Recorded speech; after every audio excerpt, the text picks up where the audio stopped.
Welcome to episode 49 of the Cycling Europe podcast. I'm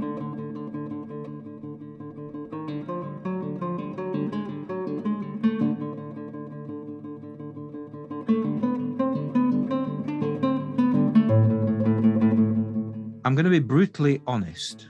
A couple of weeks ago, I was trying to set up an interview with various people, and it came to nothing. Well, nothing so far. Hopefully it will come to something when I actually managed to track down the people I was trying to track down. And I was thinking, oh my goodness, I'm stuck for an interviewee. Episode number 49 might be somewhere off in the distant future. But then I was on Facebook. I think I was on the Facebook page of the Cycle Touring Festival. And the one and only Rob Ainsley, who has appeared on this podcast previously, he had posted some music, and it was a beautiful piece of music, and it's the music that you've just heard. And we're going to hear more of it later. There's a story behind the music. And I thought, hang on a second, Rob, he's got plenty of stories to tell about cycling in Europe. He's just come back from Slovakia. I was reading and watching all his pictures about Slovakia. So I contacted him and I said, Rob, would you mind just popping on the podcast to speak about the music, envisaging a, 3-4 minute chat with him about the music. And then I thought, hang on a second, this could be the solution to the episode 49 problem of not having a guest. It would be to talk to Rob. And Rob, who is looking at me now through the wonders of Zoom, he's kind of almost frozen. He has said yes, and he is going to be the star of this show. Basically, I haven't got a clue what he's about to say. I haven't written any questions down. I usually prepare these things with an inch of their life, but this one I haven't. So we're going to start talking about Slovakia. We may veer off in a different direction. We need to talk about the music, and I think there's a connection there with Amsterdam. We might make reference to my kind of tweaked trip around the Baltic, which, if you've been following the website, has been tweaked rather significantly to now, well, go nowhere near the Baltic. We'll come back to that later, because I dare say Rob has visited or cycled along bits and pieces of France that I am probably going to go on. But to stop me talking, Rob, could you, in 30 seconds, introduce yourself? Hello, my name's Rob Ainsley. I'm a cycling writer, and I'm collecting international end-to-ends. It started with Land's End John O'Groats in 1997, and I enjoyed that a lot. And I thought, well, what can I do next? So I did Cape Wrath to Dover, and then I did the Irish end-to-end. And whenever I can, I've been collecting them ever since. So at last, after a couple of years not traveling abroad for obvious reasons, I managed to get to Slovakia about 3 weeks ago and did the Slovakian end-to-end. I've been through the country before and really liked it, and I thought it'd be nice to see the whole place from one side to the other. So that's what I did. Right, Slovakia end-to-end. Now, I've got a map of Slovakia in front of me. I mean, you could have taken the easy option and gone north-south. I'm assuming you went east-west or west-east. Yeah, so I went west to east, and the furthest point west is a little village called Záhorská Ves, which is on the border with Austria, and the furthest point east is a little village called Nová Sedlica, which is actually on the Ukrainian border, and it's about 450 miles. And Slovakia and the other Eastern European countries, they've always fascinated me, because growing up in the 60s, as I did, I don't know if you remember looking at Road Atlas. It's Road Atlas of Europe in the 70s, and it would have all the countries of Europe, but there was the Iron Curtain going down the middle of Europe. And to the left was all the countries of Western Europe, which were full of cities and roads and things. And on the right-hand side of the Iron Curtain, it was just all white. And there was maybe just a few roads joining places like Minsk and Warsaw. And you thought, my goodness, there's nothing there. And then, of course, the Iron Curtain came down and we could travel to these places. And you found actually there was plenty there. They were like real countries with real people. And they had like bars and restaurants and historic centres. And so I've always had this fascination for these places. And I've always enjoyed cycling. I did the Polish end-to-end a couple of years ago, really enjoyed that. And so Slovakia was next on the list. And And I also enjoy that challenge of going through a place where the language is unfamiliar. And that's always fun, just trying to get by in something that you haven't grown up with. But Slovakia was great. Quite a quiet country, fairly quiet, modest people, but scenically rewarding. A lot of quiet roads, some surprisingly good bike paths. They're putting in some cycle infrastructure, and when they do it pretty well. It's wide, smooth, continuous bike paths. They're still installing it, so it's a work in progress. But quite often I was pleasantly surprised to find this 20-mile long bike path alongside a river with the epic high Tatra mountains in the background, and there were some very, very scenic places. Yeah, we'll talk clearly about Slovakia in a few minutes, but you have appeared on the podcast before. I can't remember what episode it was, but we met if you remember, in fact, we cycled together for 2 days in the Yorkshire Dales. We camped overnight somewhere. Bolton Abbey, I think, just near Bolton Abbey. That's right. And then the following night in that kind of rudimentary place a bit further north. Yes, just outside Hawes, Hardraw Force, just next to Hardraw Force. We recorded a really fun chat in the pub in Hawes. Was it Hawes, I think? Yes. Where we talked about, because the whole podcast, again, I should really remember what episode it was, but the premise of that podcast episode was that people coming up with interesting ideas for cycle tours. And one person I remember from that particular episode was a chap called James, who was a fan of David. Bowie. How do you say it? Bowie? David Bowie, I think. Yeah. And David Bowie. He'd sort of visited places to do with David Bowie's recording career in Berlin and places like that. Yeah, he started in, I think, Ibiza, ended up in... That's right. Yes, that's right. Yeah. In fact, Ibiza to the Norfolk Broads, was that? That was it. Ibiza to the Norfolk Broads. Via Moscow. And we did have an interesting chat about some interesting points, the motivations for going on these bizarre trips and why you would choose to do various things. We veered off in the direction of places that rhyme. And I always remember you saying Barmouth to Yarmouth. Yeah, so yes, I went through a phase about 10 years ago of finding coast to coasts that rhyme. So I've done the regular coast to coasts, the Way of the Roses, the C2C, the Reavers route, Hadrian's, and so on. And I wanted to come up with some more coast to coasts. And I had this idea of places that rhyme. So it started with Barmouth to Yarmouth, and then went on with Lynmouth to Teignmouth, Poole to Goole, Barrow to Jarrow, Dunbar to Stranraer, and then I ran out of places that rhymed. And actually, since I saw you, since we had our very pleasant beers in that pub, which was, I think, the first pub I'd been since lockdown. So I hadn't been in a pub for like 6 months, and it felt this really strange experience. But since then, I've done another couple of rides. One in Yorkshire that I did last year was it was a kind of end-to-end of Yorkshire, but it was from the first place alphabetically to the last place alphabetically. And the first place alphabetically in Yorkshire is Abbeydale, which is a suburb of Sheffield. And actually quite interesting, there's lots of industrial heritage there.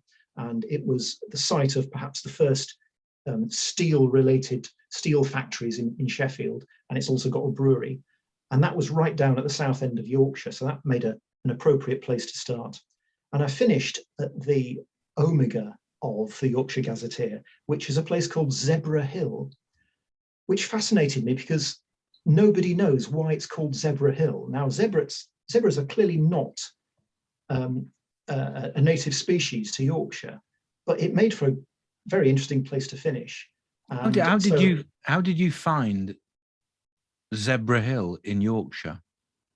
We just did a search on various online gazetteers, and there it was at the very bottom. And where is it? Where is Zebra Hill? Zebra Hill is about a little bit west of Richmond, a bit south of Piercebridge, so not far from Darlington, that kind of neck of the woods. And so that was very near the northern extreme of Yorkshire, so it made for this nice end-to-end, an A to Z that was also a south to north. And how confident are you that you found?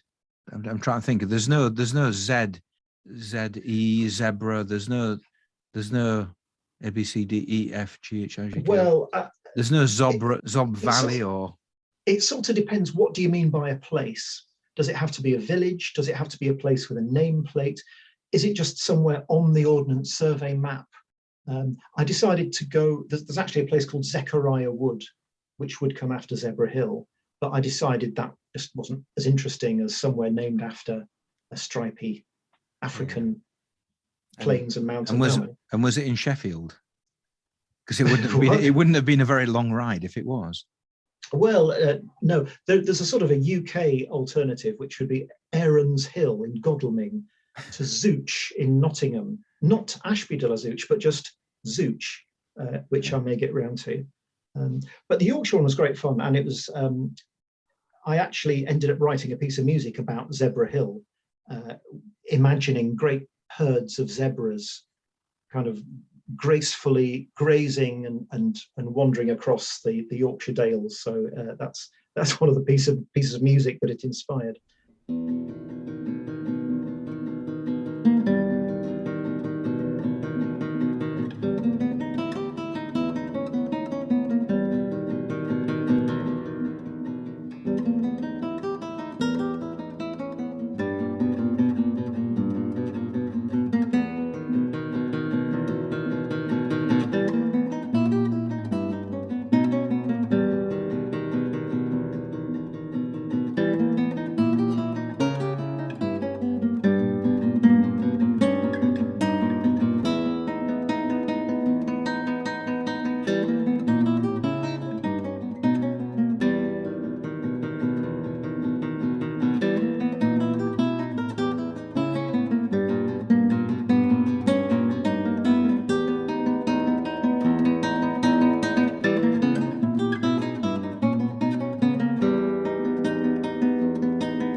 Now, the reason I mentioned that many minutes ago was because I've done end-to-ends myself. I can see the aesthetic pleasure in going from one end of something to the other end of something. But I have to say, in my cases, they've kind of been points where you can't continue.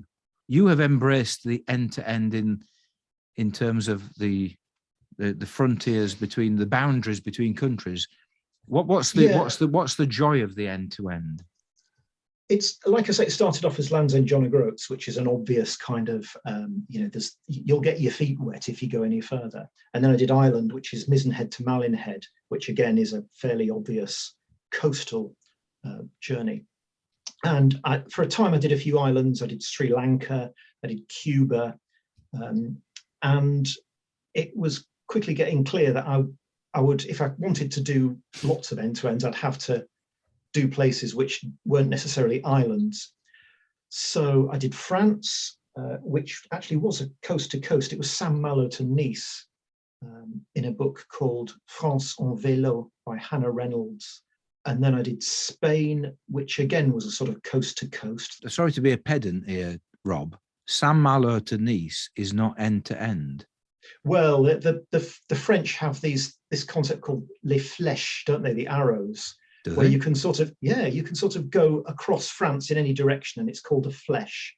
Yeah, and I did Spain, which was Cadiz to Gijón. But yeah, then I was running out of places that you could start and end at a beach or a cliff. Hang on, go back to Les Flèches. Tell me more about Les Flèches. Well, this is only what I've been told by friends who've cycled around France, that there is this concept called, if you go from one, if you're essentially going across France in a constant direction, that counts as a flèche, an arrow. And, right. Oh, right. Okay. So you weren't tempted to kind of start off in kind of Dunkirk, or just north of Dunkirk, and finish in Argelès? Well, that would be a possibility. The reason I did that route was because it was in the book. Called France en vélo, and so they had set it out as the route, which proved to be a really interesting way of seeing the range of French geology, of French villages, of having all different types of cheeses and cuisines and wine. And for me, the buzz of an end-to-end is that feeling of narrative. There's a clear beginning and a clear end, and there's a clear middle. And there's a feeling of a journey in all senses. And yeah, hopefully at the end you come back having learned something, maybe about yourself as well as about the country. But I like that feeling of completeness, that you're not just seeing the honeypots and the nice places and the beautiful historic squares, but you're also cycling through the workaday towns and the humdrum villages. And I quite like that totality that cycle touring embraces. And for me, absolutely part of the buzz is, maybe sitting and having a coffee or a beer or something in these out of the way towns where the locals are a bit puzzled that you're there, and they'll say, well, why have you come here? This is just a normal Polish town. Well, yeah, that's why I'm here, because it's a normal Polish town.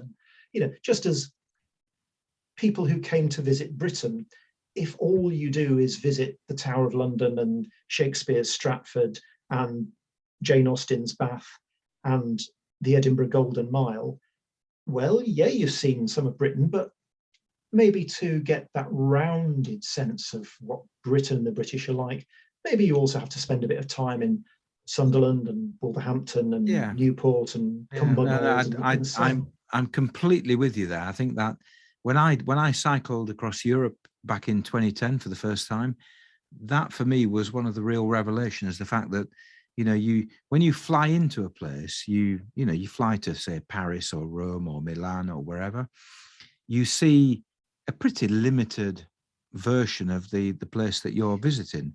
Whereas on a bike, you get this real proper 100% authentic cross-section of the entire country.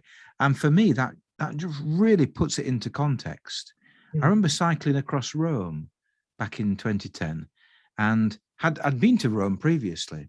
And in my mind, I had this image of Rome as, all the kind of stereotypical things, the Roman ruins, the big typewriter thing that's in the middle, and the all the cliched things, and then the Vatican, what have you. And then to cycle through it and just to cut through it like a knife through a cake was fascinating, because the northern stretches of Rome were very affluent. The southern bits were very deprived and, quite run down.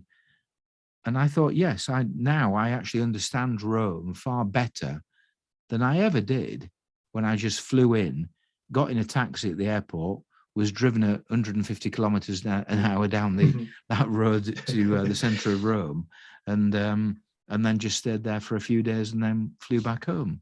Yeah, when I went across Cuba, which was a fabulous ride, took me about 4 weeks, and I went through quite a few touristy places. Went through Havana and Trinidad, and so on. But the really rewarding parts for me were those cities and towns where really there were very few visitors, just the odd cycle tourist, really. And that's when I felt I was getting closest to, seeing the real Cuba, being a traveler, not a tourist, all that sort of thing. And yeah, for me, it's that completeness. It's the fact that it's all continuous, that it's a joined up experience, and it's a fairly complete experience. And you're seeing all sides of a country and its different cultures and its different people. So that's the beauty of end-to-ends. But okay, Rob, why Slovakia? Why did you choose Slovakia? I mean, for goodness sake, Ukraine, which has a border with Slovakia, is currently at war with Russia. Yes, obviously the situation was a bit different when I started planning the Slovakia trip 3 years ago, but I'd been through before and I'd really enjoyed it. Stop. 3 years ago? That was when I first thought about going to Slovakia. Right. And started planning it, and then obviously the lockdowns came along. So I had to put things on hold. Yeah. So I'd been to Slovakia before, and very much enjoyed the fact that the quality to price ratio for beer is probably one of the best in the world. There's probably only the Czech Republic can rival it. I mean, there's cheaper places for beer, Vietnam, for example, but when it comes to the quality as well, really the Czech Republic and Slovakia are very, very good options. What, even better than Yorkshire? Well, of course, that's a pretty tough act to follow, but most of the beer that you get in Slovakia is owned by very large breweries, but I found lots of small brew pubs, basically, which did their sort of beer cellar things down in brick cellars, which did fabulous beers in places like Trenčín and Košice and Prešov. So that was one reason. Also, so you basically went to Slovakia because you wanted cheap beer. That was on the tick list, but also there's some pleasant historic places. The old town centres in places like Trenčín or Košice or Prešov are pleasant. And certainly out east, there's a lot of very individual things, such as the wooden churches, which I'm quite a fan of, these very cute, very different old wooden churches, which give a very particular feeling to the countryside. And that was something I was quite keen to explore. And as always, I was quite happy to find out stuff that surprised me as I went along, such as Slovakia is actually the world's biggest producer of cars per person, per head of population. It has 4 very big car plants and quite a small population. Well, yeah, because don't they make the new Land Rover? Don't they make that in Slovakia nowadays? They may well. There's a list on my blog somewhere of the 4 factories. I went past one of them, the Kia factory in. Was that yes, the Kia. My brother has just bought, in fact, a Kia that was built in Slovakia. You're right. Yeah. Yeah. Well, I cycled past the factory, the very factory where it was built. So those kind of little surprises. In the back of my mind was always this feeling that Slovakia is about the same size as Yorkshire. It's about the same size population, about 5.5 million, and a roughly similar GDP. So it felt like there was an equivalent.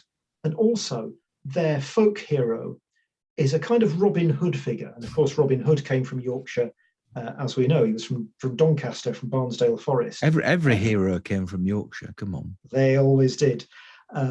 And they have an equivalent, a highwayman who robbed from the rich and gave to the poor.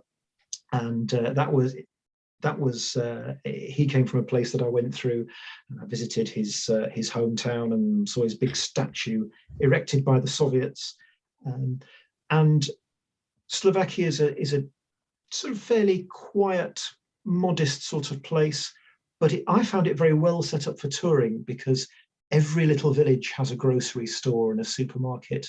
There's plenty of little bars, just pleasant, quiet little village bars or town bars, plenty of places to eat, plenty of cafes. The place that I did come unstuck was Easter, because I managed to be there over Easter weekend, and Slovakia being quite a strong Catholic country, everything was shut.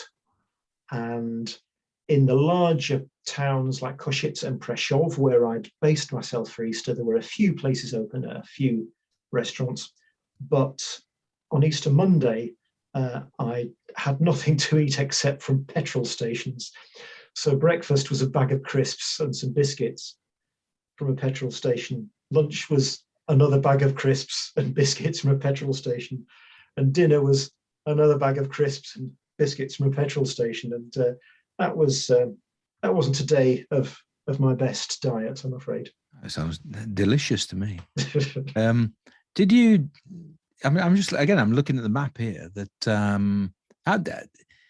when presumably I've never done Land's End to John O'Groats, but there are set routes that you can follow. I've never considered thinking, now I'm going to go from the western side of Slovakia to the eastern side of Slovakia. So how did Yes, you go? How did you go about choosing the route that you would follow? Did you go, for example, Bratislava is very much on the border. Wait, it is on the border between Slovakia and Austria. Did you go via Bratislava? I didn't. I'd been to Bratislava before. When I do the end-to-ends, it's usually a kind of day-by-day thing. So uh, some trips I've camped, but I wasn't camping on this one. I was just staying at inexpensive hotels and guest houses. So it was that touring model of each day I would look at the weather forecast and think, okay, I can probably get there tomorrow. That's about 55 miles. And I was doing it on a folding bike so that I could get there by Eurostar and overnight trains. You were doing this on a. I didn't know On that. a, Are you yeah, I was doing it doing on a what? On a Brompton or? it was on a Dayhon Speed TR, which is a folding touring bike. Wow. It's quite a bit bigger than a Brompton when it folds up, but it's just small enough to go on Eurostar, Right. and so that was quite a cheap way of getting across. I think I booked it 6 months in advance. Eurostar was like €30, and then I got a night train from Amsterdam down to Vienna, which was another €30, and the bike is sort of okay up to about 50 miles. Any more than that, and you start to notice it in your backside, and it's not quite as comfortable as a regular size bike for a long haul day. But it was Right. certainly good enough for what I was doing, and there was no really big climbs. I suppose in a day I wasn't ever doing more than about 600 meters of climb, and that was as much as it got. But the roads are quite well graded. There was a lot of very quiet roads, and there was quite a lot of cycle paths, as I say, where often I would go for 20 miles or 30 miles just on a cycle path, a well paved cycle path. As a country, would you say it's? I think I might, unfortunately, know the answer to this. Is it a more cycle friendly place than Britain? Um, Probably quite similar in terms of driver behavior. You often feel safer on the main roads because the main roads can have quite a wide shoulder. And so often, although it's a bit noisy and a bit hectic, you feel reasonably safe because you've effectively got a cycle lane that's the width almost of a carriageway that you can cycle along the side of the road. And the cycle provision within towns was often more continuous and more joined up than Britain. So it felt quite similar, often a bit better. The standard of the roads was about the same. There was a few bumpy roads here and there, but it was a fairly similar experience to being in Dumfries and Galloway, somewhere like that, in southern Scotland. Interesting. I remember being in Dumfries and Galloway and being appalled by the state of the roads. I remember cycling through, I can't remember the name of the town on the west coast, and thinking, my God, this is dreadful. Because usually Scotland is a pretty good place to cycle. Mm. Yeah. You've picked a bad example there, Rob. But anyway, what were the highlights? I've actually been to Slovakia. I went with a friend a few years ago. In fact, two friends, and we went walking in the High Tatras. We flew into Bratislava, and then we caught the train up to the High Tatras, and it was Easter, and we were expecting to walk around the place in beautiful spring sunshine, and it was still 6 foot deep in snow when we got there. But we did go. We then headed south to Kajitsa, which I thought was a really interesting, beautiful place, and then returned on the train to Bratislava. So, what were your highlights? The highlights were Prešov and Košice. In many ways, a kind of model of the small country from Eastern Europe that has embraced the European Union ideal. And just in terms of a civilization, a sense of history, pleasant people, ease of access to things like shops and restaurants and places to stay. Not often spectacular scenery, but always pleasant. Not often spectacularly beautiful historic centres, but always pleasant. And just a nice, easygoing 2.5-week journey that gave me this feeling of satisfaction of having seen a mixture of big towns and small villages and car factories on the one hand, but these little historic wooden churches on the other. And at the end, of course, this rather sobering experience of getting to the Ukrainian border and thinking how bizarre it was that just a couple of kilometers further east was a country at war. Mm. Really, there was very little sense of any of that. Possibly 1 or 2 army vehicles that you saw buzzing around, but that could have just been normal. At a couple of places I stayed, there were some Ukrainian refugees, and that was quite sobering talking to them, hearing their story, and that made you feel clearly enormously privileged to be in a part of the world where, you know, we're a lot more used to stability. There's lots of comments being made about, you know, how close Ukraine is to Britain, but actually, you know, places like Slovakia, Hungary, Poland, they're actually on the border with Ukraine, and you know, for them it's a real, yes, it's still in Europe, but for them it's the neighbours. And well, also with a history of you know, many people who have seen a lot of changes within their lives, and you know, they must be very aware that situations can change. Did you speak to anybody who referred to the situation in Ukraine at all? No, the Slovakian conversations I had didn't particularly mention it other than just in general terms. But like I say, it was it sort of stopped you a bit short to actually talk to people who had to leave their families, leave half of their families behind, and for various reasons were in temporary exile.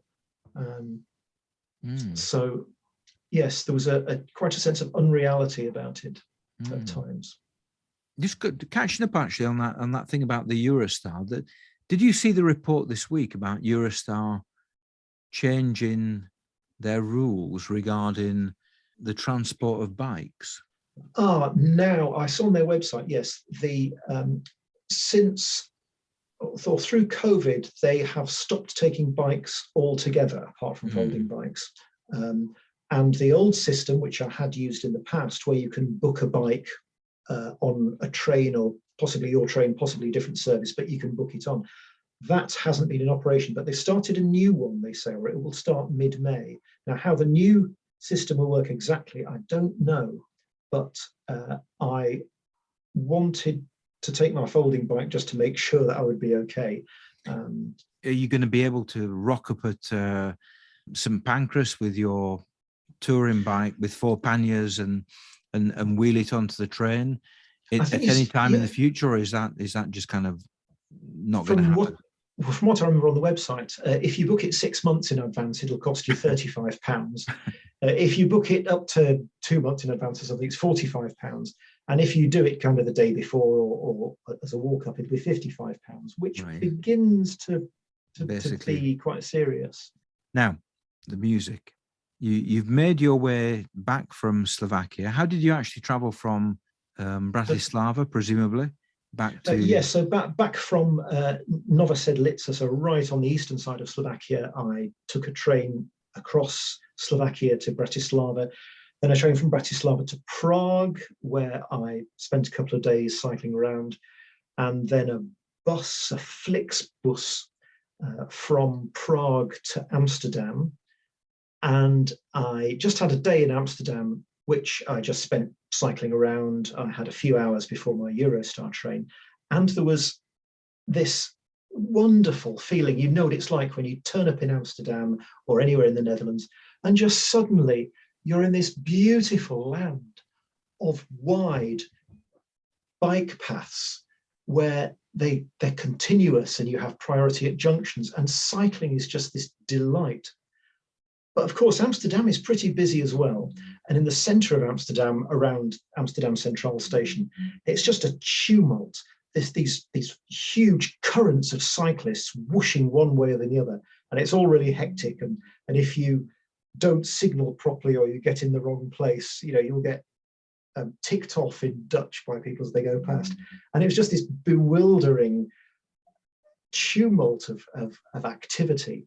And that's what inspired the music over the last year or so. I've been writing various pieces of music, always inspired by places that I've cycled. And this one seemed to demand something quite fast and quite hectic. So I wrote a toccata for guitar, toccata being a fast piece with lots of repeated notes.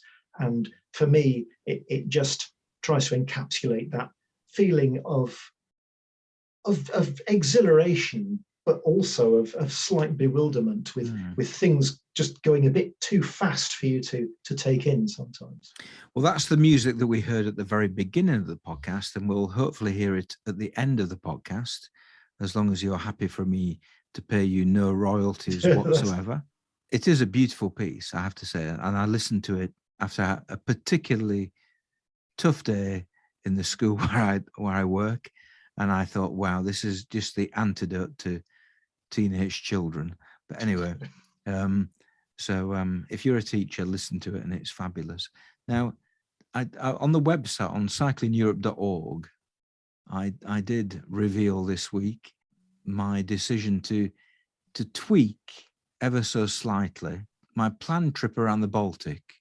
So basically, my plan was to take the ferry from Hull to Rotterdam to the Hook of Holland, and to turn left and head around the Baltic. But there was something about it, and I wrote about this on my website, saying I wasn't getting excited by the whole thing. So at the weekend, I decided to tweak the route slightly, and I thought, well, how about if I leave Hull and arrive in Rotterdam, and instead of turning left at the Hook of Holland, I turn right and I head into France. And instead of going around the Baltic, I basically head round France instead and end up in the Alps and head down the Rhine cycle route. And the more I thought about it, the more excited I was. And the more I thought, well, actually, these are all the routes that people have told me about over the past, 10 years of cycling around Europe that I've never been on in their entirety, that here I have the opportunity of doing. These are things like the Avenue Verte to Paris. There's one called the Vélo Scénique, or the Vélo Scénique, as they call it in English, from Paris to Mont Saint-Michel. The Vélo d'Odyssée, the Canal du Midi, the Canal de la Garonne, that featured on the podcast recently. The Eurovelo 17, the Rhône cycle route. And then, of course, the big one itself, the Rhine cycle route. Have you done any of those? Only a couple of those, the Canal du Midi, and done a bit of the Rhône, and certainly done the coastline when you turn right from the Hook of Holland, but not a lot of them. It sounds fabulous. Are you doing your usual thing of staying at campsites? Well, I think so. Yeah. I mean, I can't afford to. I'm not a Rob Ainsley or a Tim Moore. I can't afford to stay in luxury hotels everywhere where I stay. For me, it's just kind of rocking up and finding a campsite. But how long are you going to be away? Well, there's a question. Originally, it was going to be about 7 weeks, but it's too complicated. I'd love to explain, but it's complicated with my arrangements with the school where I work. But basically, I think it could be 2 months, from the beginning of July to the end of August. Mm-hmm. What do you reckon? I think it was around 5,500 kilometers. Is that feasible in 2 months? That sounds about right. Is there going to be a book in this, or are you just doing this for pleasure? Definitely, there is definitely 100% a book. Yeah, absolutely. In fact, I've already come up with a title. The title is A Wander Around Europe, in reference to the new bike. Yes. The new bike that was bought 3 years ago to go end to end in Japan, which never clearly happened. But this is the first time it'll have been abroad, is it? No. It's been to. I took it down to Santander, to Porto. Of course, yes, you did that one. Ever since then, it's been poor Wanda. The Dutch bike has been restricted to cycling around Britain. But there's something about France, which is, I mean, I'm a French teacher. You know, there are automatic boxes there to tick. But even if I wasn't a French teacher, I'm sure I would be drawn to France just because it's a bloody nice place to cycle around.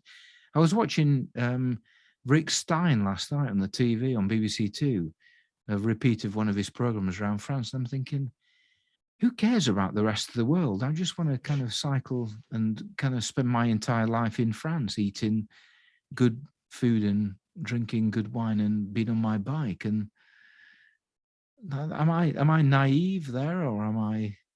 I think there's something just delightful about that day-to-day pleasure of cycling in France. That, yeah, of course, you get the range of scenery and beautiful castles and lovely historic squares and so on. But it's that totality of experience that, you know, even in the little villages, you stop at the bakery and just get your picnic lunch, and it just tastes really good. It's something about that quality of the experience all the time. And a lot of those fairly routine things that you do on a bike, just the cycling along, admiring the scenery, stopping, having something to eat and drink, it's all a very colourful and high quality experience. And it's just such a lovely place to go around day by day. And yeah, you can see why once you're there, you don't really want to go home. You're happy just to keep on cycling around. My kind of, I think my vision of nirvana is having a nice bike ride, arriving at a camping municipal, you know, one of those campsites in France where basically you still pay, despite rampant inflation, €6, €7 to stay overnight. And that's if there's someone there to pay. Sometimes there isn't someone there to pay. So you basically get it for free. And then you head down to the local boulangerie, you buy a baguette, you buy some cheese, perhaps a bit of ham, a bottle of wine. You head back to the campsite, you put said cheese and ham in your baguette, you eat it. And I think genuinely, I'm not making this up. Those are the points that I can't think of anything that I would rather do in my life than be on a campsite in France with a bike and my tent, eating a baguette with cheese and ham and a bit of mustard perhaps, and a glass of wine. And the thing is, you just sleep like a top. And wake up feeling really good and really refreshed, and head out into the morning. And I'm usually quite an early riser, so you know, I'm sometimes off at 7:30 or 8:00 or something, and that joy of setting off into the fresh morning and thinking that the whole day is yours, the whole day is there in front of you. And it's something about that repeatability of it. It just doesn't, the novelty never wears off. It's just delightful day after day. Yeah. So I think you've made a decent decision, basically. Yeah, I mean, there is much about the Baltic, especially the Baltic states, Lithuania, Latvia, Estonia, that still attracts me. But I think it was those long stretches in potentially Finland and Sweden where I thought, would I be happier cycling for a long distance and then eating a hardened cake in Stockholm? Or would I be happier cycling a long distance in France and then getting somewhere and sitting there without a care in the world, eating a baguette with cheese and a bottle of wine? And Yes, Yeah. having spent sort of €6 on the lot or something. Yes, yeah, absolutely, yeah. Anyway, your end-to-ends, they haven't hopefully ended in Slovakia. Where is the next one? I mean, there are 200 countries in the world, so you've got a lot to go at. But Yeah, well, how about North Macedonia? I'm looking at the map here: North Macedonia, Moldova, Latvia. I can't see any more. Well, I can How tell about you. Belgium or the Netherlands? Well, I'm actually off to Belgium tomorrow. Funny you should mention that. I'm on a very early train and going down on the ferry with my normal touring bike to Dunkirk, and I'll then cycle from De Panne, which is the westernmost settlement in Belgium, across to Krewinkel, which is in the German-speaking part of Belgium, right over in the east. So the theme of the trip is going to be the three Belgiums. The Flemish Belgium, which has places like Bruges and Ghent and half of Brussels, and then the French part of Belgium, which is largely south of Brussels, through places like Namur and Liège, and then finishing in the German part of the country right over in the east, in places like Sankt Vith.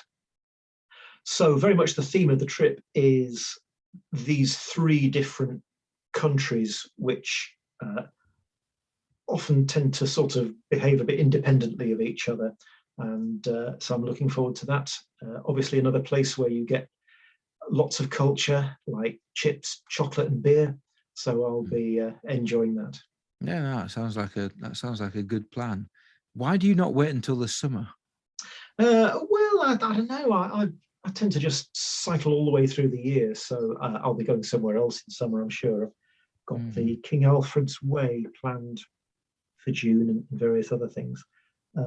But yeah, this is just a week-long trip, and I will be spending some of it indoors in restaurants and perhaps the odd bistro. And I mean, obviously, you write for the cycle magazines, and your material is available widely. Are you going to be writing about these places for various magazines, various publications? Yeah, I hope so. It all gets used for something eventually, but I'll certainly be blogging about it on my website at e2e.bike, and that'll be going up shortly after I finish the trip. Okay, well, brilliant. Now, I have just received a notification from Zoom saying we've got 10 minutes to go, so we need to draw this to a close. But if there were the definitive end-to-end, what would it be and where would it be? It would be New Zealand. I have been to New Zealand and did some cycling here and there, but I'd love to go back and do the end-to-end, which is Cape Ranger to Bluff, from the north to the south. And there's a fairly standard way of doing it, which is bike packing, a lot of off-road trails. It's about 3,000 kilometers. It's a long way. It's a good month of long days, but it's a fantastic experience. I know from the bit of cycling I've done in New Zealand, you get this fantastic range of landscapes, everything from tropical forests to volcanoes to glaciers to fjords. You get some absolutely awesome mountainous landscapes, some super friendly people, a very inviting and easygoing outdoors culture with lots of places to stay, the hostels and the campsites. And it's a place that's really set up for that kind of bikepacking experience. So that will be the one. So good luck with the lottery. And if your number comes up, you've got my phone number. Well, somebody won the £184 million, didn't they, today on the Euro Millions? It wasn't me, alas. I know, and you think the bike tours I could do with that, and still have 183.5 million left over. Yeah, and the rest. Right. Okay. Brilliant. Okay. Well, thank you, Rob. Now we're going to finish this podcast, which I'm not going to edit in any way, shape, or form. I'm just going to stick it out there. If people don't like it and they think it's kind of, well, that was just two people talking nonsense. Well, hey ho, so much for it. we're nearly at number 50. Next episode is going to be number 50 of the Cycling Europe podcast. So I kind of feel almost I've got to do something special for it, but I have no idea what that's going to be. But thank you for indulging me on my unplanned discovery of the end-to-ends of Europe and beyond. And we're going to finish with your inspired, beautiful piece of music. But thank you, Rob, for indulging me in this impromptu episode of the Cycling Europe podcast. Hopefully we'll see you again in the future. I hope so. Great to talk to you, and I'm really looking forward to reading about your trip in Europe, in France, because it's a fabulous part of the world, and I look forward to seeing your blog posts, your pictures, and the book when that comes out. Yeah. You might have to wait until 2020. Oh, good question. 23, 24. But thank you, Rob, for your ongoing commitment to the cycle touring cause. You're a hero of cycle tourists, and thank you for that. And here is Rob's Toccata for guitar, Amsterdam Central, about a 7-minute fast piece for guitar. There you go. That says it far better than I ever could. Thank you, Rob. I shall see you next episode for the Cycling Europe podcast. Thank you for listening. Goodbye. Thanks. Bye.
you.